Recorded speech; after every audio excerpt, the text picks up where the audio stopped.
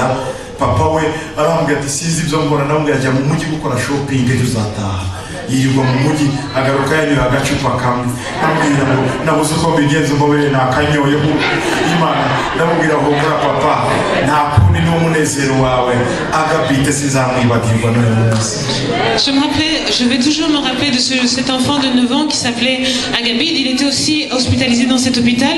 Il avait eu de gros problèmes neurologiques avec de gros dégâts au niveau cérébral. Il avait été opéré plusieurs fois. J'ai prié pour cet enfant à ce moment-là et tous les problèmes qu'il avait au niveau cérébral ont disparu et l'enfant est redevenu normal. Et j'ai passé l'après-midi avec cet enfant pendant que le papa était parti en ville pour faire son shopping et retourner le lendemain en Tanzanie. Et quand il est venu, il m'a dit « Pardonne-moi vraiment, j'ai été boire un verre. » Et je lui ai dit « Mais si c'est comme ça que tu te réjouis, il n'y a pas de souci. » Et ce que le Seigneur a accompli au Rwanda, ça c'est vraiment non. Il y a beaucoup de choses. Je ne pourrais pas tout vous raconter et qu'on finisse aujourd'hui. Les dames qui étaient stériles ont eu des jumeaux. Et les jeunes filles qui avaient été rejetées, aujourd'hui elles sont mariées et elles ont des enfants.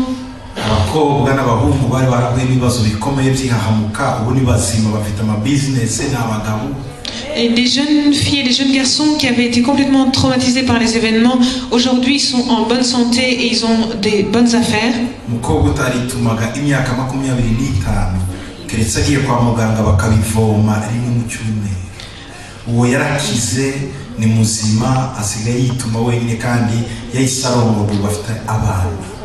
Une jeune fille de 25 ans qui ne pouvait pas... ça faisait 25 ans qu'elle ne pouvait pas aller à Celle. Et on a prié pour...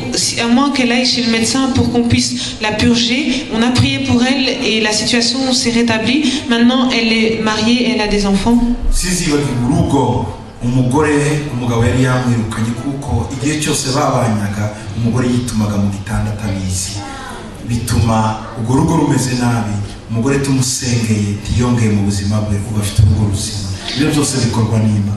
Et je me rappelle de cette femme qui avait été rejetée par son mari parce qu'elle avait une incontinence fécale involontaire et chaque nuit elle allait à Celle dans son lit sans s'en rendre compte. On a prié pour elle et maintenant son état de santé s'est restauré et son foyer aussi est bien.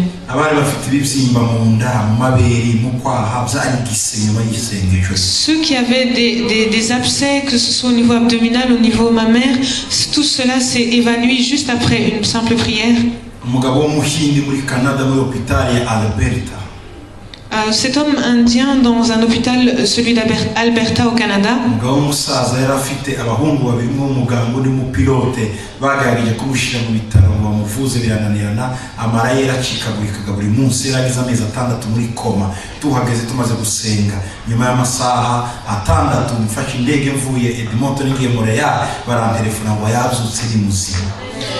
Cet homme-là, il avait deux de ses fils, un était médecin et l'autre était pilote. Ils avaient essayé de le faire soigner dans tous les hôpitaux et pourtant il continuait à avoir des lésions au niveau intestinal et ça faisait plus de 6 mois qu'il était hospitalisé dans le coma.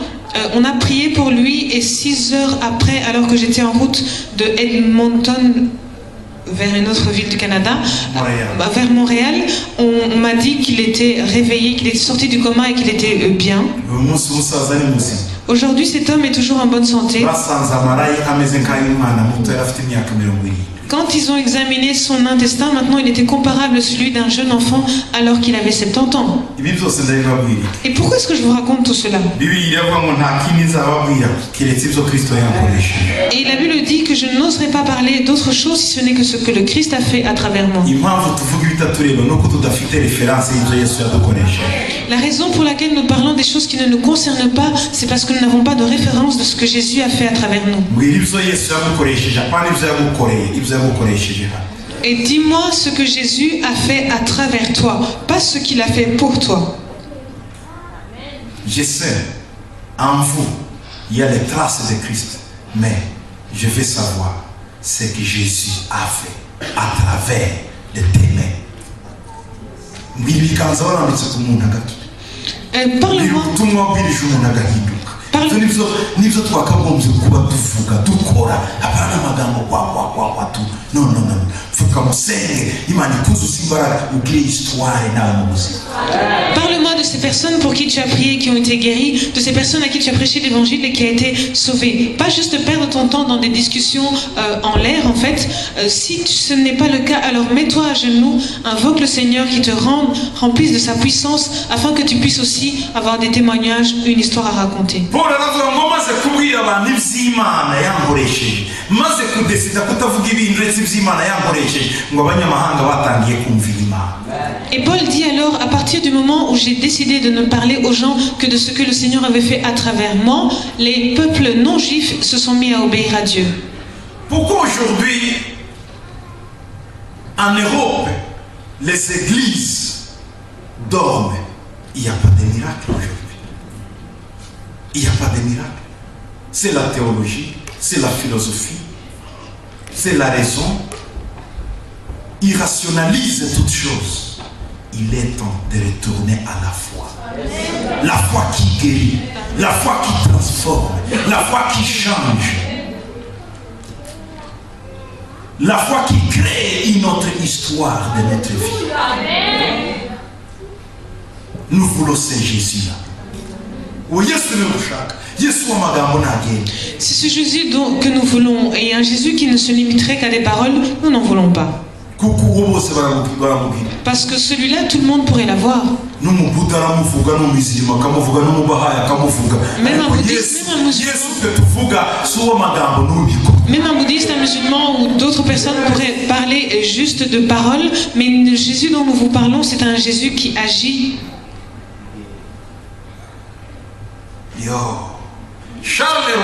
Charles Leroy, ne manifestez pas un Jésus faible, mais bien un Jésus puissant.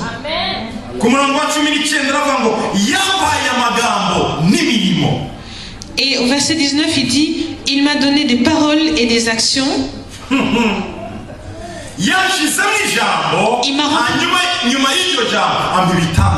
Et il m'a rempli de sa parole, et après ou au-delà de cette parole, il m'a donné aussi des miracles.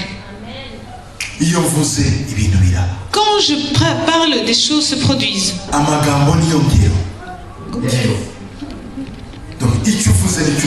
Et ce que tu fais, c'est ce que tu dis, c'est ce que tu fais.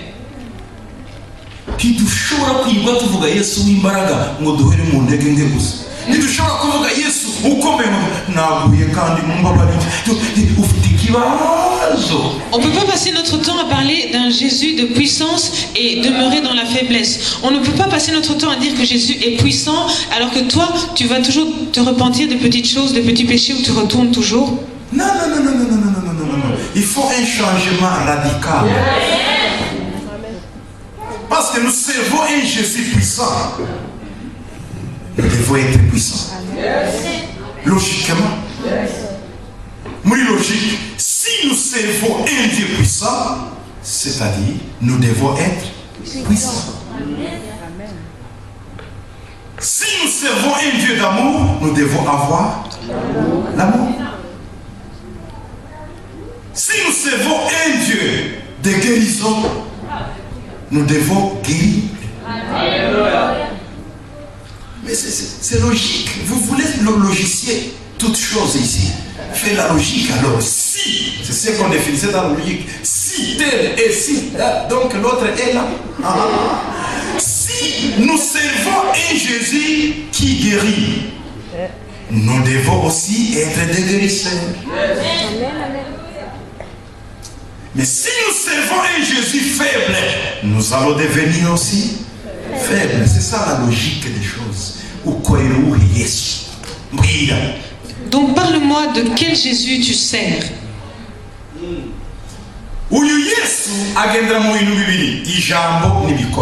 Et ce Jésus est manifesté par deux choses, la parole et les actions.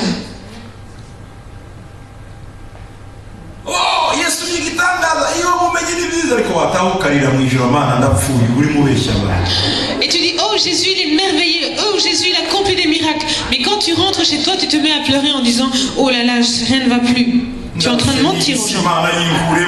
Seigneur, j'en ai marre de ce monde.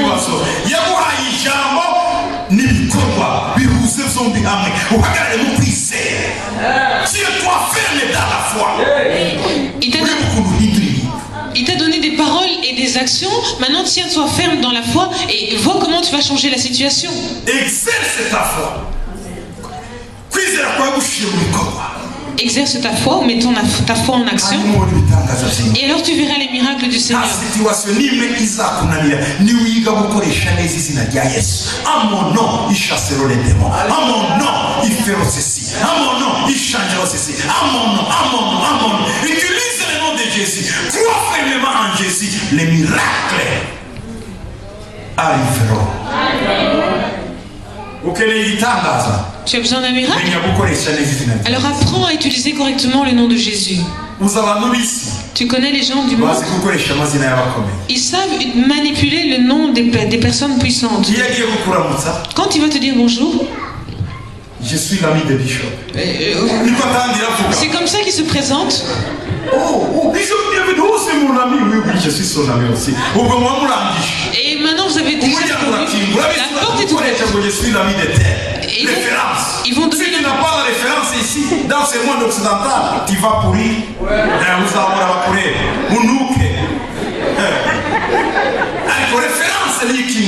Mais la référence, c'est quelque chose d'essentiel.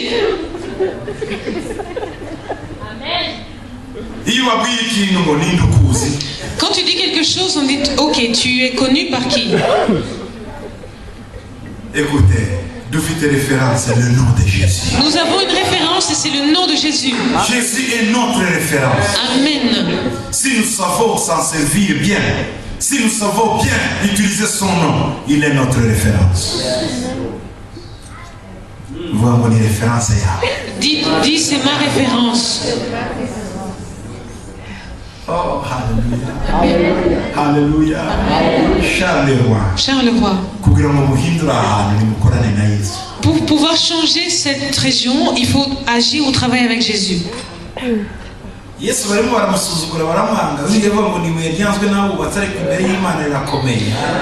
en train de mépriser, de rejeter Jésus, comme la Bible dit que c'est la pierre angulaire qui avait été rejetée par les bâtisseurs. Et pour nous qui l'avons acceptée, elle est devenue la pierre angulaire. Et celui qui va l'invoquer ne sera point dans la honte. Et voici quel est l'homme qui nous a changés. Voici l'homme qui va nous aider à changer les autres.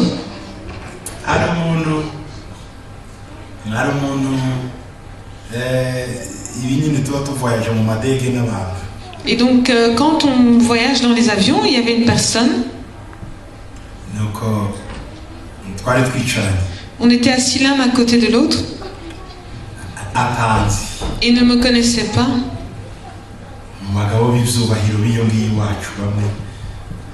Et c'était une des personnes respectueuses de chez nous.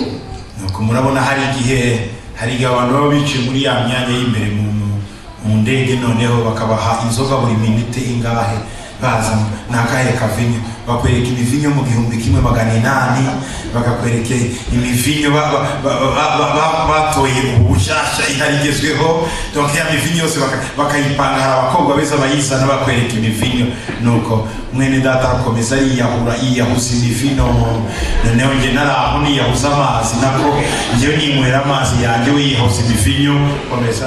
Et donc j'étais là, cet homme était là, et à chaque fois on lui proposait tout type de boissons alcoolisées, que ce soit du vin des années 1800 ou des liqueurs un peu plus récentes et plus fortes. Et donc lui ingurgitait des quantités d'alcool et moi je buvais de l'eau.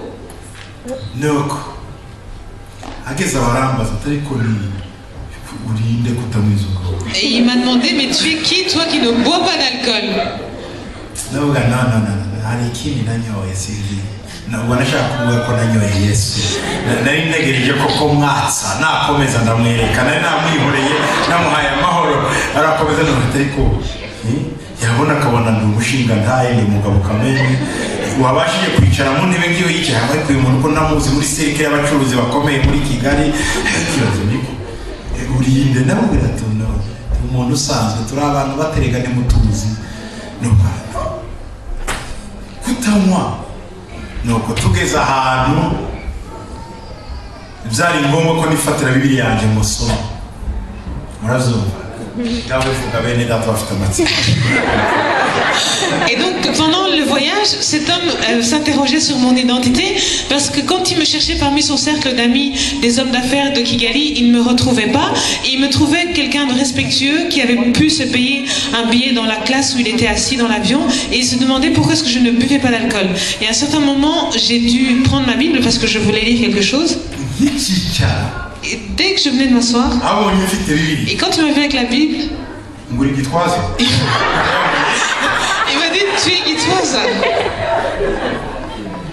ndaseka Et j'ai ri. araho uzanditse ku ruhande Est-ce que c'est écrit quelque part sur mon front? uvuga ngo no byantangaza cyane utari we kuko simbona umuntu wakwicara mu masomo y'ibintu utari gitwaza. Et il m'a dit, bon, si tu n'es pas lui, je serais vraiment surpris parce que je ne vois pas quelle est l'autre personne qui pourrait s'installer comme ça et lire sa Bible. reba muri abo bose bicaye hari ufite bibiliya hano Mais regarde agomba kuba uri gitwaza cyangwa se uba kwa gitwaza ariko yambaye. Regarde, parmi toutes les personnes qui sont là, il n'y a personne qui a une Bible. Donc si tu n'es pas guitoise à lui-même, tu es quelqu'un de son église en tout cas. ndamubwira ati ndi gitwaza. Et je dis, c'est bien moi, Bon, effectivement. non arabuka mu ndege atangira kugira ngo Il s'est levé dans l'avion, il a dit, ah non. Il a commencé à faire ceci. ni ukwimuza telefone mabwiye umugore wanjye umugabo abura amahoro. Et l'homme a dit, oh, j'ai pas de téléphone, sinon j'appellerai mon épouse. kubona nicaranye na gitwaza Que voici que je suis assis à côté de Guitoise. noneho tuza gutera inkuru. Et après, on s'est mis à causer ensemble. arambwira ngo ariko mbwiza ukuri. Il m'a dit, mais dis-moi en vérité. benshi bavuga byinshi. Et beaucoup disent un tas de choses. unyemerere mbaze icyo ntekereza cyose n'icyo nkumvaho cyose. resite yabaye ndarushye cyane nagomba gusinzira ariko birarangiye unyemerere tuva turinde tugera iyo tugiye nkubaza usubize. J'étais vraiment fatiguée, mais je te demande, s'il te plaît, si tu es d'accord, de me laisser te poser toutes les questions que je voudrais bien te poser.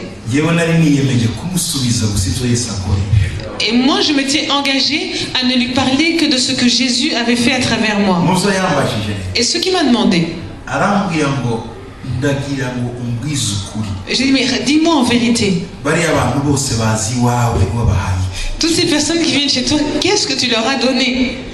arambwira ngo hari abambwiye ko Il y a des gens qui lui avaient dit que ngo hari amasosiyete akomeye y'abanyamerika mukorana baha amafaranga buri muntu wese uje muri Zayoni mumuha amafaranga. ils m'ont dit qu'il y avait des sociétés importantes des États-Unis qui travaillaient avec vous et que chaque personne qui venait à l'église, vous lui donniez des sous. nuko ibyo ni muri bimwe bibazo yambaza. Et ça, c'était parmi une des questions qu'il m'avait ambwira demandé. ikindi cya kabiri Il m'a dit deuxièmement, ngo igituma ngo byenda ngo abandi bamubwiye ko ituma abo bantu baza bose et la raison pour laquelle toutes ces personnes viennent, ngo ngira akarimi keza k'inyekongo k'uwese. et j'ai une très belle, enfin, je sais très bien tourner ma langue comme un escroc digne de mon pays, du Congo. ko niko yambwiye.